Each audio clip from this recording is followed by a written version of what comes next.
बिस्मिल्लाहिर्रहमानिर्रहीम। अस्सलाम वालेकुम। आज 10 सितंबर बरोज़ हफ्ता हम बात करेंगे दो अहम इशूज़ के हवाले से। इस्लामाबाद हाई कोर्ट ने इलेक्शन कमीशन और स्पीकर नेशनल असम्बली के जो नोटिफिकेशन थे पाकिस्तान तहरीक इंसाफ के 11 मेंबरान के इस्तीफ़े मंजूर करने के और उनको डी नोटिफाई करने के जो नोटिफिकेशंस थे आज उनको मुअत्तल कर दिया है। ये बहुत बड़ा मैं समझता हूँ कि इस वजह से भी कि ज़िमनी इलेक्शन का अब खेल ख़त्म हो गया। ज़िमनी इलेक्शन का खेल इस वजह से ख़त्म हुआ कि ये पाकिस्तान तहरीक इंसाफ को गिराना चाहते थे कि चलें 10-11 इस्तीफ़े हम मंजूर कर लेते हैं, वहाँ पर इलेक्शन होगा, उस इलेक्शन में हम सीटें हासिल कर लेंगे, 4-5 हमें सीटें मिल जाएंगी और उस बुनियाद पर कौमी असम्बली में हम मजबूत हो जाएंगे और जो एक मेंबर की बुनियाद पर हमारी हुकूमत डामाडोल है और किसी भी वक्त अगर सदर पाकिस्तान ने कह दिया कि वोट ऑफ कॉन्फिडेंस लें तो आपकी मजाल है कि आप अपने 172 बंदे पूरे करें। आपके पास तो बंदे नहीं हैं और आपके इत्तेहादी आपसे नाराज़ होकर बैठे हैं बलूचिस्तान वाले। वो तो कोई है जो उनको कह रहा है कि आपने इस इम्पोर्टेड हुकूमत को नहीं छोड़ना, नहीं तो आपकी हुकूमत तो एक दिन नहीं चलने वाली। ये तो इमरान खान तक इस तरह के ब्लैक मेलर जो इत्तेहादी थे उनके साथ 3.5 साल इमरान खान ने निकाले, आपसे तो एक दिन नहीं निकलेगा क्योंकि आप सारे मफाद परस्त हैं, हर कोई अपना अपना फ़ायदा देखता है। बहरहाल अहम तफसील है इस्लामाबाद हाई कोर्ट का फ़ैसला और इस्लामाबाद जो इलेक्शन कमीशन का नोटिफिकेशन है और कैसे इन्होंने गेम ख़त्म की। अब आप ये समझें कि 11 में से 10 सीटें पीटीआई को मिल गई हैं और ये जो चले थे अपनी सीटें बढ़ाने के लिए, इनके हाथ कुछ नहीं आया। दूसरी तरफ पाकिस्तान तहरीक इंसाफ की तरफ से जो पाकिस्तान तहरीक इंसाफ के एमएनए ने जाके दरख्वास्त दी थी और उसने कहा था कि मैं अदालत में असम्बली में मैं जाना चाहता हूँ और असम्बली में जाके मैं अपना जो केस है वो लड़ना चाहता हूँ और मैं अपना जो फ़र्ज़ है वो निभाना चाहता हूँ, और जिसकी बुनियाद पर शकूर शाद जो लोटा हो गया है और जिसने कहा कि मैं असम्बली जाना चाहता हूँ। और मैंने आपको कहा कि उनके जाने से कोई फ़र्क नहीं पड़ना असम्बली में क्योंकि वो अपोजिशन में ही जाएगा, वो vote of confidence no confidence में वोट नहीं डाल सकता, उसका वोट नहीं गिना जाएगा। लेकिन फिर भी पीटीआई ने उसकी रुकनीत मुअत्तल कर दी और उसके ख़िलाफ़ कार्रवाई शुरू कर दी है, उसके ऊपर भी हम बात करेंगे। एक बात मैं आपको बताता चलूँ कि इमरान खान, आज आपने देखा है कि इमरान खान की जो मकबूलियत है जो आज पूरे पाकिस्तान में, कराची में, इस्लामाबाद में, लाहौर में, गुजरांवाला जो इमरान खान का जलसा हो रहा है, ये जितना इमरान खान को दबा रहे हैं उतना इमरान खान के हक़ में अवाम बाहर निकल रही है। गुजरांवाला का इतना बड़ा स्टेडियम है, वो स्टेडियम से बाहर और दूर दूर तक लाइनें लगी हुई हैं और लोग इमरान खान को सुनने आए हैं। और इमरान खान जो सिर्फ़ और सिर्फ पाकिस्तान की बात कर रहा है, तो जिनको ये लगता है कि -1 कर लेंगे, उनको पता होना चाहिए कि ये -1 नहीं होगा। और अगर आप चाहते हैं कि मुल्क में हकीकी जमहूरियत बची रहे तो आप अवाम को साइड पे करके, जमहूरियत है अवाम, आईन पाकिस्तान कहता है कि अवाम की मर्ज़ी से अवाम के लिए बनाई गई हुकूमत को जमहूरियत में कहा जाएगा कि वो हुकूमत है। जमहूरी हुकूमत वो होगी जो अवाम के लिए, अवाम के वोट से और अवाम की खातिर बनाई जाए, तो वो जो हुकूमत होगी। अब जब आप हुकूमतें जो क्लोज़ डोर हैं, बंद कमरों के दरवाज़ों के पीछे बैठकर आप बनाएंगे, तो आज जैसे सुप्रीम कोर्ट ऑफ पाकिस्तान ने बड़ा वाज़ेह कह दिया है कि इससे आपके मसाइल नहीं हल होंगे और ये चीज़ें बढ़ती जाएंगी। खुदा के लिए इस मुल्क को बचा लें। और जो इमरान खान के ख़िलाफ़ अब और देखें, इस्लामाबाद पुलिस ने इस वक्त सिलाब के हालात हैं हमारे मुल्क में, जो अक़वाम मुत्तहिदा के सेक्रेटरी जनरल आ रहे हैं उसके साथ जो हशर शहबाज शरीफ कर रहे हैं अपनी इंग्लिश बोल के और अपने जो बॉडी लैंग्वेज है, और कभी उनको कोहनी से पकड़ लेते हैं, कभी उनकी शर्ट से पकड़ लेते हैं, इंतहाई नालायकी है और पूरी दुनिया में पाकिस्तान की रुसवाई हो रही है। लेकिन चूँकि वो अक़वाम मुत्तहिदा के सेक्रेटरी जनरल हैं और उन्होंने वेलफेयर के काम करने होते हैं, वो अपने जो मामलात हैं वो कर रहे हैं। उस वक्त में राना सनाउल्लाह और जो आईजी है, सज़ा याफ्ता आईजी इस्लामाबाद, उनकी आप प्रायोरिटी चेक करें। उनकी तरफ से जो वफाकी दारुल हुकूमत इस्लामाबाद की पुलिस ने अमन व अमा के लिए एक और अहम कदम उठाया है और ये अहम कदम इस्लामाबाद पुलिस कह रही है कि इस्लामाबाद पुलिस और वफाकी हुकूमत ने इस्लामाबाद के अमन व अमा के लिए एक अहम कदम उठाया है जिससे मुज़ाहरों में आवाम को मुनज़्ज़म करने और मुंतशिर करने में मदद मिलेगी। अच्छा, वो क्या होगी? उनकी तरफ से कहा गया कि इस्लामाबाद पुलिस ने जदीद ड्रोन हासिल कर लिया है और इस ड्रोन से ये फ़ायदा होगा कि कैपिटल पुलिस राइड कंट्रोल करने की जदीद तकनीकी सलाहियत हासिल कर चुकी है।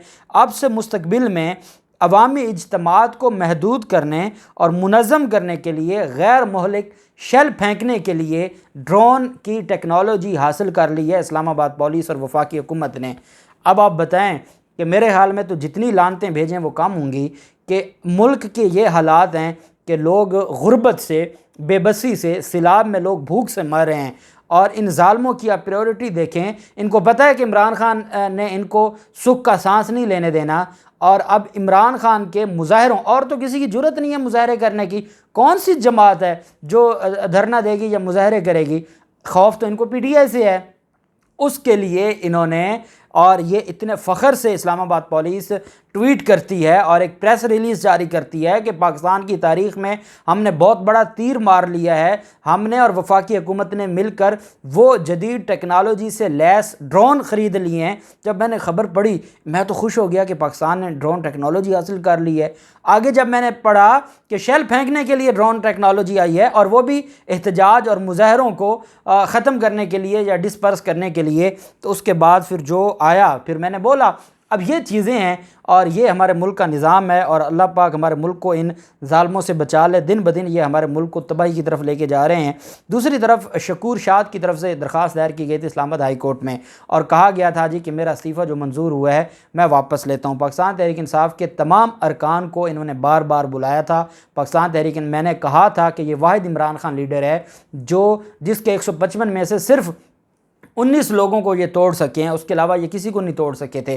और ये सारे MNAs जिनको नज़र आ रहा था कि इमरान खान का ज़ाहिरी तौर पर मुस्तकबिल नहीं है फ़िलहाल हुकूमत में, क्योंकि सारे ताकतवर तबकात एक तरफ खड़े थे, और जिनके बारे में ये कहा जाता था कि इमरान खान को वो लाए हैं, इमरान खान की हुकूमत को वो बचा रहे हैं, इमरान खान के तो अपने साथ 123 लोग खड़े थे।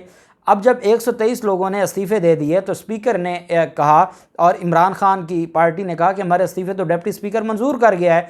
तो राजा परवेज़ अशरफ ने कहा नहीं जी इस्तीफ़े मैं मंजूर करूँगा। उन्होंने 6 दिन 30 मेंबरान को अलग अलग बुलाया, और उनको हर मेंबर को 5-5 मिनट का वक्त दिया गया कि मैं इनसे पूछूंगा, तस्दीक करके इस्तीफ़े मंजूर करूंगा। पाकिस्तान तहरीक इंसाफ ने कहा कि हमने जो इस्तीफ़े देने थे दे दिए हैं, अब हम राजा परवेज़ अशरफ के सामने पेश होने वाले नहीं हैं।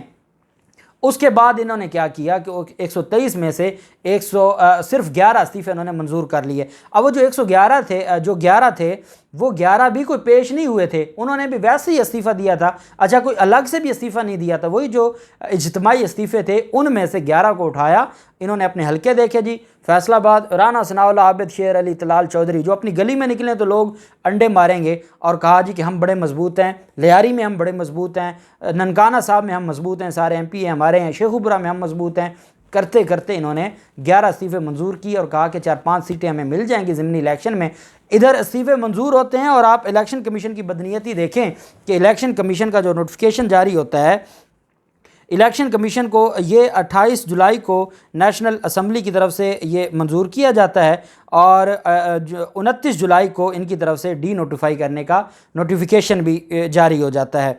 और उसमें मर्दान से अली मोहम्मद ख़ान, उनको फ़ज़ल मोहम्मद ख़ान, शौकत अली, फ़ख्र ज़मान ख़ान, फ़रूख हबीब, एजाज़ अहमद शाह, जमील अहमद ख़ान, मोहम्मद अकरम, अब्दुल शकूर शाद, और इसी तरह डॉक्टर शीरी मज़ारी और शानदाना गुलजार ख़ान, जो 2 ख़वातीन की नशिस्तों पर थी। ये इन्होंने 28 जुलाई को स्पीकर इस्तीफ़े मंजूर करते 11, और 29 जुलाई को इन्होंने डी नोटिफाई कर दिया। और यहाँ लाहौर हाई कोर्ट फैसले दे रही थी कि ये जो 5 मखसूस नशिस्तों पे पंजाब के हैं उनको करें, और इलेक्शन कमीशन को, क्योंकि हमजा शहबाज को जितवाना था। अब बदनीयत ही देखें। अच्छा, अब ये हुआ, और अब इनके ख़िलाफ़ शकूर शाद को बुनियादी रुकनीत उनकी मुअत्तल करके उनको शोकॉज़ नोटिस जारी किया गया है। पाकिस्तान तहरीक इंसाफ ने यह कहा है कि आप ये बताएं कि जब इमरान खान का बतौर कैंडिडेट ज़िमनी इलेक्शन में उनके कागजात नामज़दगी जमा करवा दिए गए, आपने बतौर कवरिंग कैंडिडेट अपना कागजात नामज़दगी जमा करवाए, आप इलेक्शन की मुहिम चला रहे थे, ज़िमनी इलेक्शन की मुहिम चला रहे थे। ऐसा क्या हुआ कि आप चले गए इस्लामाबाद हाई कोर्ट में और आपने कहा कि मेरा इस्तीफ़ा कबूल ना किया जाए, और इस्लामाबाद हाई कोर्ट ने भी नहीं पूछा कि आपने तो कवरिंग कैंडिडेट के तौर पर वहाँ जमा करवाया हुआ है अपना कागजात नामज़दगी, क्योंकि जो लिखा हुआ ऐसा था और करना था आइन और कानून के मुताबिक, उन्होंने कर दिया। अब उस पर हुआ ये कि ये ज़िमनी इलेक्शन में जाना चाहते थे, अब उनको तो मुअत्तल कर दिया उनकी रुकनीत को और शोकास जारी किया कि एक हफ़्ते के अंदर अंदर बताएं कि क्यों ना आपको पार्टी से निकाला जाए। लेकिन दूसरी तरफ पाकिस्तान तहरीक इंसाफ जो ये कह रही थी, पाकिस्तान तहरीक इंसाफ जो ख़ुद रिलीफ मांगने इस्लामाबाद हाई कोर्ट गई थी कि इन 11 जो इस्तीफ़े हैं इनको नामंजूर किया जाए, उसकी वजह यह है कि या तो सारे मंजूर किए जाएँ या 11 नामंजूर किए जाएँ। पाकिस्तान तहरीक इंसाफ खुद अपील दायर कर चुकी थी। पाकिस्तान तहरीक इंसाफ की दरख्वास्त और अपील खारिज कर दी इस्लामाबाद हाई कोर्ट में, क्योंकि PTI की दरख्वास्त थी। अब शकूर शाद को इस्लामाबाद हाई कोर्ट वो ख़ुद तो नहीं आया, किसी ने भेजा है। अब शकूर शाद क्योंकि PTI के ख़िलाफ़ आए कि मैं असम्बली में जाना चाहता हूँ, उसकी दरख्वास्त मंजूर हो गई। और ख़ूबसूरत बात यह है कि इस्लामाबाद हाई कोर्ट ने क्या किया है, इस्लामाबाद हाई कोर्ट ने सिर्फ शकूर शाद की हद तक नहीं फ़ैसला दिया। इस्लामाबाद हाई कोर्ट ने नोटिस जो जारी किए हैं उसमें यह कहा है कि इन the mean while notification dated 28/7/2022 जो स्पीकर नेशनल असम्बली का था वो, और नोटिफिकेशन डेटेड 29/7/2022 जो इलेक्शन कमीशन का था। एक नोटिफिकेशन में जो स्पीकर कौमी असम्बली है उसने 11 के 11 इस्तीफ़े मंजूर किए। एक नोटिफिकेशन में जो इलेक्शन कमीशन है उसने 11 लोगों को डी नोटिफाई किया। जब शकूर शाद की हद तक हुआ तो नोटिफिकेशन तो सारा मुअत्तल हो गया। अब जब नोटिफिकेशन मुअत्तल हुआ, इस्लामाबाद हाई कोर्ट कह रही है in the meanwhile notifications dated 29/7/2022 and 28/7/2022 shall remain suspended.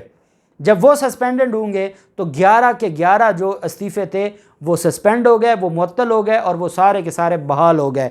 Ali Mohammad Khan इस वक्त MNA है, फ़रूख हबीब MNA है, शीरी मज़ारी MNA है, ये सारे MNA बहाल हो गए हैं। और ये चले थे इमरान खान को फ़ारिग करने के लिए और 11 इस्तीफ़े मंजूर किए और 11 में से 10 फिर PTI को मिल गए और वो एक जो लोटा हुआ है उसका भी इनको नहीं फ़ायदा होगा।